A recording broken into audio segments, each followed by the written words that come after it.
In business, the winner isn't always the one with the best product or the deepest knowledge. More often, it's the person who can truly read and understand people. Today, I'm going to show you how to detect psychological weaknesses in others, and, most importantly, how to use them in a constructive, ethical way without crossing into toxic manipulation. Stay tuned because this isn't your typical surface-level advice. What you're about to learn could change forever how you negotiate, sell, and lead. And if this video brings you value, hit subscribe, leave a comment, and share it, because we're building a community of conscious leaders. Psychology is the hidden engine of business success, because most decisions are emotional, not rational. Over 80% of buying choices stem from feelings, trust, desire, fear of missing out, long before logic steps in. The key is influence, not manipulation, using genuine insight into human behavior to create solutions that serve both sides.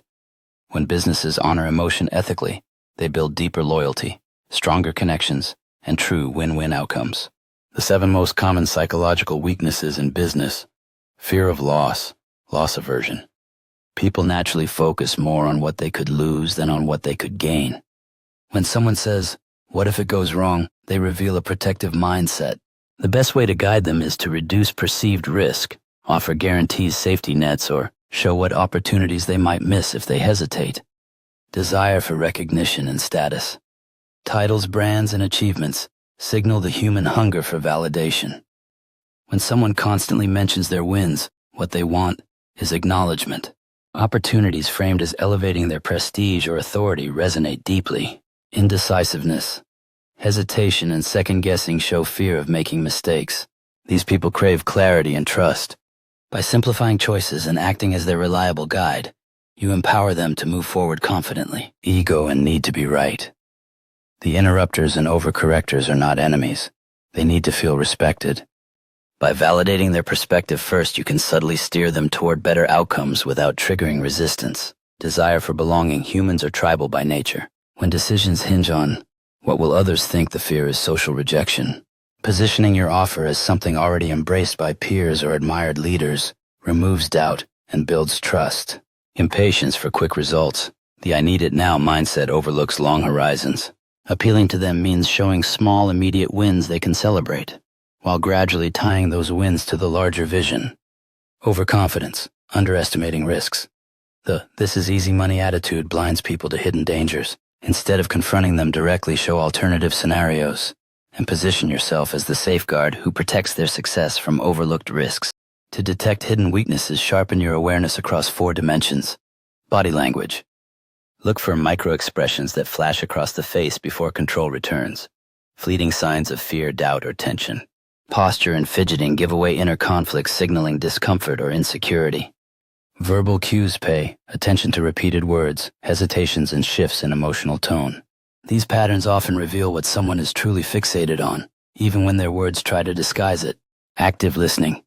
Listen not only to what is spoken, but to the silences. Notice what topics are avoided, downplayed, or redirected. Absence of words can speak louder than declarations. Strategic questioning. Use open-ended questions that force expansion. When someone must explain instead of giving yes or no answers, you uncover motivations, doubts, and hidden fears that might otherwise remain concealed. Using insights ethically is about connecting rather than manipulating, transforming vulnerability into a bridge of trust through understanding and respect.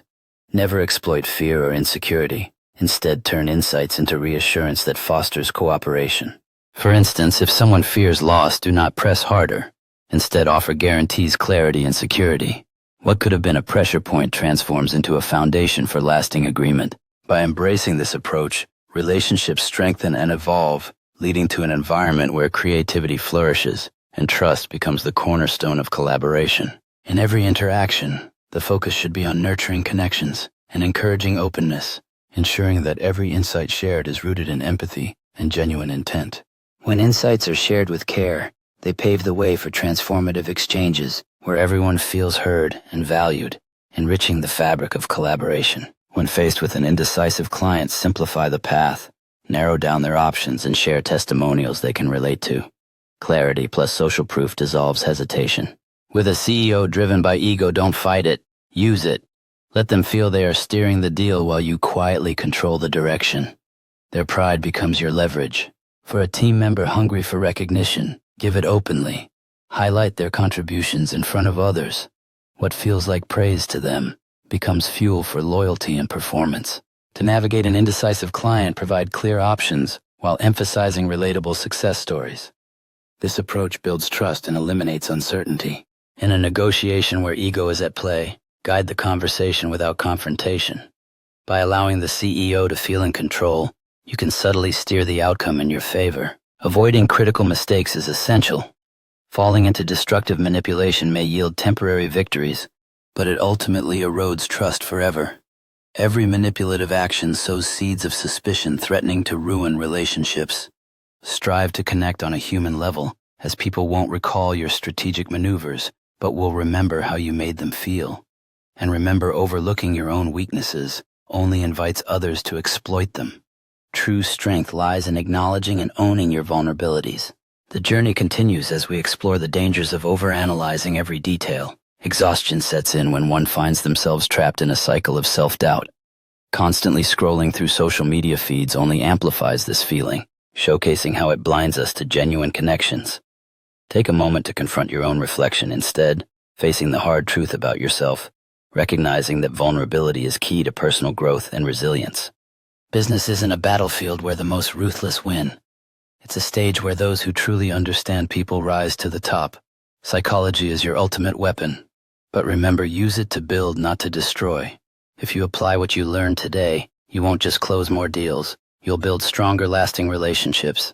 Now tell me in the comments, what psychological weakness do you notice most often in your clients or colleagues? And don't forget, subscribe. Hit that like button and share this with someone who's serious about growing in business. See you in the next video, where we'll continue sharpening our business mindset together.